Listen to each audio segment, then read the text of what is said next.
بریم بهتون بگم آمازون چطور مشتریاش رو وادار میکنه بیشتر از اون چیزی که خودشون میخواستن پول خرج کنن.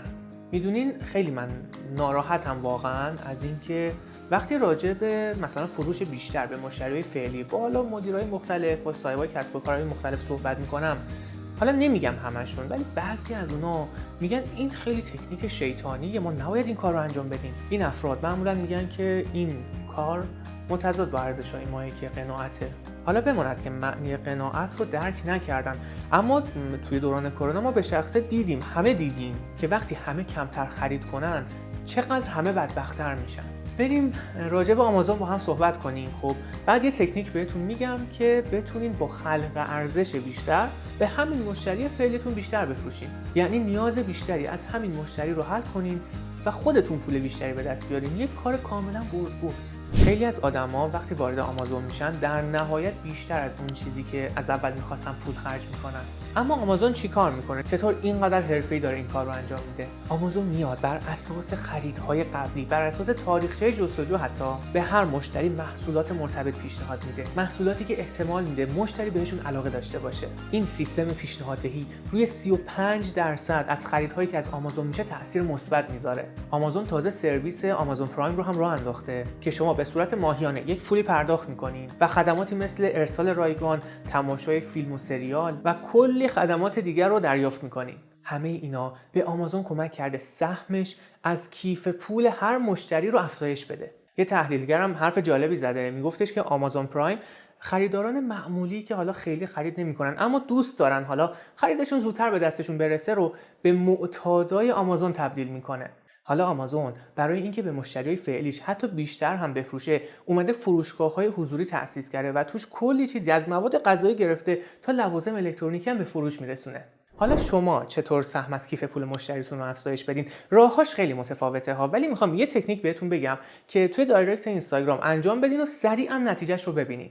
یه تکنیکی که هم مشتری رو خیلی خوشحال تر میکنه، خیلی راضی تر میکنه، هم به شما پول بیشتری میرسونه. وقتی مشتری اول از شما یک سوالی میپرسه، مثلا میپرسه قیمت این محصول چنده یا این محصول موجود دارین یا هر سوال دیگه‌ای، اول بفهمین، سعی کنین متوجه بشین چه شغلی داره، چه مشکلی داره، چه سبک زندگی داره، چه دغدغه‌هایی داره. و بعد از اینکه حالا باهاش یک سری صحبتایی داشتین، بهش دقیقاً این جمله‌ای که میگم رو بگین. متوجه شدم که شما حالا جا خالی هستین یا در شرایط فلان هستین. به نظرم محصول رو پیشنهاد میدین هم میتونه به شما کمک کنه، چون افرادی که مثل شما بودن هم مشتری ثابت این محصول هستن. البته قرار نیست دروغ بگین، واقعا باید یک نیازش رو تشخیص بدین و برای یک نیاز جانبیش یک محصول دیگه‌تون رو پیشنهاد بدین. حالا اگر اون دوست داشت میخره، اگر هم دوست نداشت میگه نه ممنون، من این نیاز رو ندارم. حالا بیاین چند تا مثال براتون بزنم که کامل براتون جا بیفته. مثلا شما دوچرخه میفروشین، یه نفر به شما پیام داده که آقا من یه دوچرخه میخوام، قیمت رو به من بگین و حالا باشه مقدار صحبت میکنین.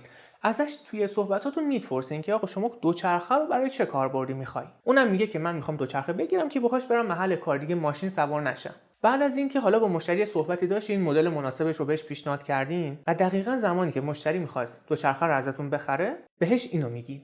با توجه به اینکه خب شما میخواین برین سر کار و سر کارتون دوچرخه رو باید چند ساعت یه جا پارک کنین و برای اینکه خیالتون راحت بشه، دائم توی ذهنتون این نباشه که الان دوچرخه منو میدزدن، پیشنهاد میکنم این قفل فوق پیشرفته رو بخرین، دقیقاً مناسب شماست و کاملا خیالتون رو توی اداره راحت میکنه. اونم با خودش میگه که خب این راست میگه، خوب شد به من معرفی کرد، اون رو هم میخره. بعد شما باز یه چیز دیگه میگین. چون که شما میخواین توی محیط‌های شهری از دوچرخه استفاده کنین، خب به هر حال خطرات تصادف وجود داره. پیشنهاد میکنم از این مدل بوق و چراغ استفاده کنین که مختص محیط‌های شهریه و اتفاقا توی کشورهای پیشرفته هم معمولاً از همین برند استفاده میکنن که ما هم این برند رو موجود داریم و احتمال تصادف رو خیلی پایین میاره. اگه دوست دارین من براتون بذارم. اونم با خودش میگه که راست میگه، خوب شد به من گفت، جون منو عملاً داره نجات میده، دمش گرم، خوب شد گفتش. اون رو هم میخره. باز شما یه چیز دیگه میگین که اگر دوست دارین که خانواده‌تون در لحظه فقط با یک کلیک مختصات جغرافیایی شما رو بدونن و مختصات جغرافیاییتون بهش ارسال بشه، میتونین این جی پی اس رو بخرید، مخصوص دوچرخه است که خدایی نکرده اگر یه اتفاقی افتاد شما سریع با یک کلیک مختصات جغرافیاییتون رو به خانواده‌تون اطلاع بدین. این دفعه مشتری میگه نه ممنون، من نیازی به این ندارم، خیلی ممنونم که گفتین. اما در نهایت چه اتفاقی افتاد؟ شما با این تکنیک کاری کردین، نیازهای مشتری رو شناختین، خب کاری کردین که مشتری بیشتر از اون مقداری که میخواسته پول خرج کرده، بیشتر پول به شما رسونده و در عین حال شما نیازهای بیشتری از اون مشتری رو رفع کردین.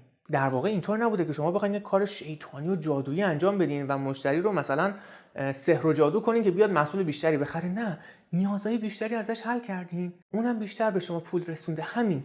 یا مثلا مربی بدنسازی هستین، خب یه نفر بهتون مراجعه کرده که کارمنده و خودش هم گفته که من کارمندم، ساعت زیادی رو تو اداره میگذرونم و میخوام حالا باشگاه رفتنم رو شروع کنم. موقع ثبت نام مثلا اینو بهش میگین که با توجه به اینکه شما کارمندین و خب خیلی خسته میشین توی محیط کار، من ترجیح میدم که برنامه خیلی سنگینی برای شما طراحی نکنم که بخواید همون هفته اول زده بشین و کلا رهاش کنین، اما به جاش باید تغذیه‌تون رو اصولی پیش ببرین. دوست دارین براتون یه برنامه تغذیه هم طراحی کنم؟ کارمندم با خودش میگه دمش گرم، خوب شد گفت، راست میگه، من خیلی خسته میشم، حوصله برنامه سنگینم ندارم. آره یه برنامه تغذیه هم برای من اگه ممکنه تدوین کنی. بعد شما هم قبول میکنین و به هر حال یه تایمی میگذره و اون برنامه رو بهش تحویل میدین. موقعی که برنامه رو بهش تحویل دادین، بهش میگین که خب شما یه کارمندی هستین که دارین چون باشگاه رو تازه دارین شروع میکنین، پیشنهاد میکنم اگه دوست داشتین به کانال فروش لباس ورزشی ما هم سر بزنین. دو مدل خاص داریم که خیلی نازکه، مخصوص اینه که زیر لباسهای دیگه اونها رو بپوشیم. و اگر احیانا اینطوری هستین که مثلا از سر کار مستقیما میخواین بریم باشگاه، پیشنهاد میکنم اگر لباس ورزشی از قبل ندارین، این دوتا مدل رو تهیه کنین، راحت میتونین زیر لباستون بپوشین، زیر کت شلوارتون، و اصلا هم آزار و اذیت هم نمیشین. اگر هم از قبل لباس ورزشی دارین که هیچی. مشتری هم با خودش میگه دمش گرم که اینو به من گفت، من میخواستم 2 ساعت از اداره پاشم، اول برم خونه لباسامو عوض کنم، بعدش برم باشگاه، اینطوری الان یک سره میتونم برم. دستش درد نکنه که اینو گفت و این رو هم قبول میکنه و اون لباس رو هم میخره. دوباره شما اینو بهش میگین که خب شما توی برنامه تغذیه‌تون تخم مرغ هستش و صبح‌ها باید صبحونه تخم مرغ بخورید. اگر احیانا فکر میکنین که خب دیرتون میشه یا دیر پا میشین و براتون سخته که تخم مرغ حالا صبح درست کنین، من پیشنهاد میکنم یک مکمل پروتئینی هم استفاده کنین تا میدونین نتیجه تلاشاتون توی باشگاه هدر نره دیگه. مشتری هم تو ذهنش میگه که خب راست میگه، من صبح ساعت مثلا 7 صبح پا میشم، 7:30 صبحم حرکت میکنم، توی این نیم ساعت بعد برم دوش بگیرم، بعد کی میخوام صبحونه آماده کنم.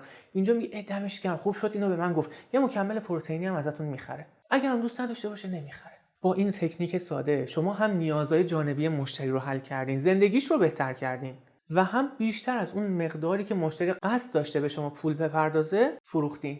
فقط سعی کنین، حالا من چند تا نکته بهتون میگم، حتما اینها رو توی پیامایی که دارین طراحی میکنین، حالا چه به صورت حضوری چه به صورت متنی، اینها رو رعایت کنین.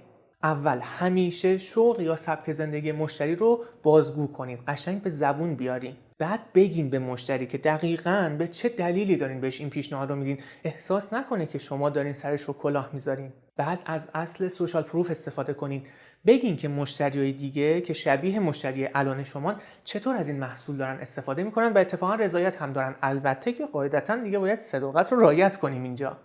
و در نهایت هم به هیچ وجه فرد رو مجبور نکنین، معذبش نکنین. بگین اگر این شرایط رو دارین، اگر مثلا صبح دیر بیدار میشین، من این پیشنهاد رو بهتون میدم. اگر نه این شرایط رو ندارین، این نیاز رو ندارین، به هیچ عنوان اصلا من این محصول رو به شما پیشنهاد نمیکنم. اینطوری مشتری اصلا احساس معذب بودن هم نمیکنه و اتفاقا خیلی هم خوشحال میشه که شما این پیشنهاد بهش دادین.